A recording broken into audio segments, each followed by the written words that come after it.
Thoroughness. Thoroughness consists in doing little things as though they were the greatest things in the world.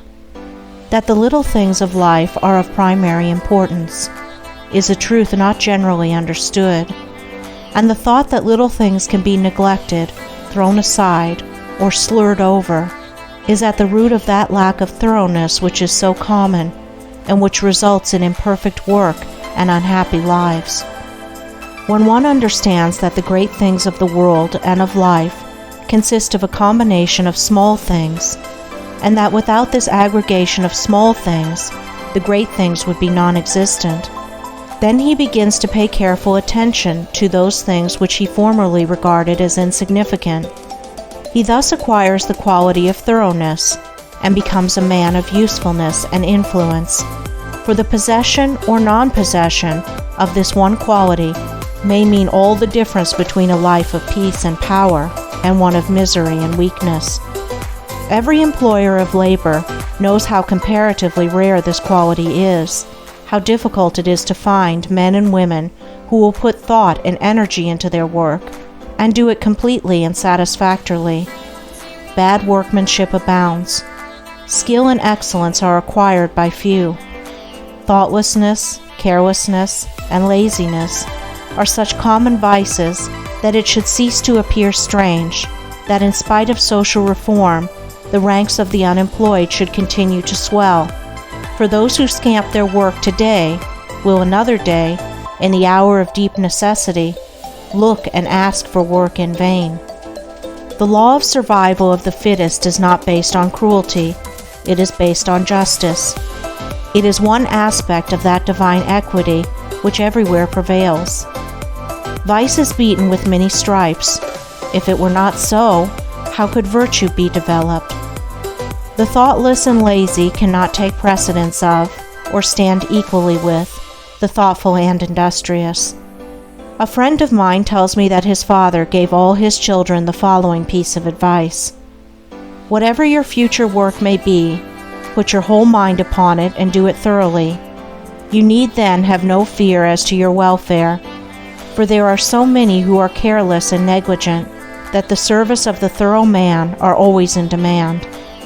I know those who have, for years, tried in almost vain to secure competent workmanship in spheres which do not require exceptional skill, but which call chiefly for forethought, energy, and conscientious care.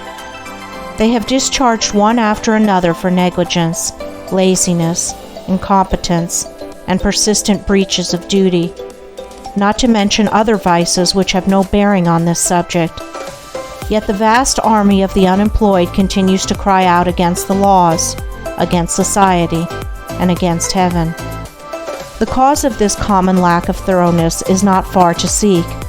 It lies in that thirst for pleasure, which not only creates a distaste for steady labor, but renders one incapable of doing the best work, and of properly fulfilling one's duty. A short time ago, a case came under my observation, one of many such, of a poor woman who was given, at her earnest appeal, a responsible and lucrative position. She had been at her post only a few days when she began to talk of the pleasure trip she was going to have now she had come to that place. She was discharged at the end of a month for negligence and incompetence. As two objects cannot occupy the same space at the same time, so the mind that is occupied with pleasure cannot also be concentrated upon the perfect performance of duty. Pleasure has its own place and time, but its consideration should not be allowed to enter the mind during those hours which should be devoted to duty. Those who, while engaged in their worldly task, are continually dwelling upon anticipated pleasures, cannot do otherwise than bungle through their work, or even neglect it, when their pleasure seems to be at stake. Thoroughness is completeness, perfection. It means doing a thing so well that there is nothing left to be desired. It means doing one's work, if not better than anyone else can do it, at least not worse than the best that others do. It means the exercise of much thought, the putting forth of great energy, the persistent application of the mind to its task. and the cultivation of patience, perseverance, and a high sense of duty. An ancient teacher said, "If anything has to be done, let a man do it. Let him attack it vigorously." And another teacher said, "Whatsoever thy hand findeth to do, do it with thy might." He who lacks thoroughness in his worldly duties will also lack the same quality in spiritual things. He will not improve his character. He will be weak and half-hearted in his religion, and will not accomplish any good and useful end. The man who keeps one eye on worldly pleasure and the other on religion, and who thinks he can have the advantage of both conditions, will not be thorough either in his pleasure-seeking or his religion, but will make a sorry business of both.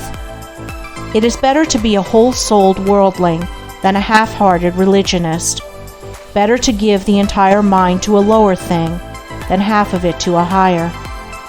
It is preferable to be thorough, even if it be in a bad or selfish direction, rather than inefficient and squeamish in good directions.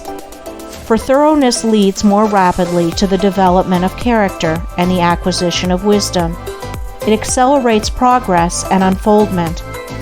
And while it leads the bad to something better, it spurs the good to higher and ever higher heights of usefulness and power.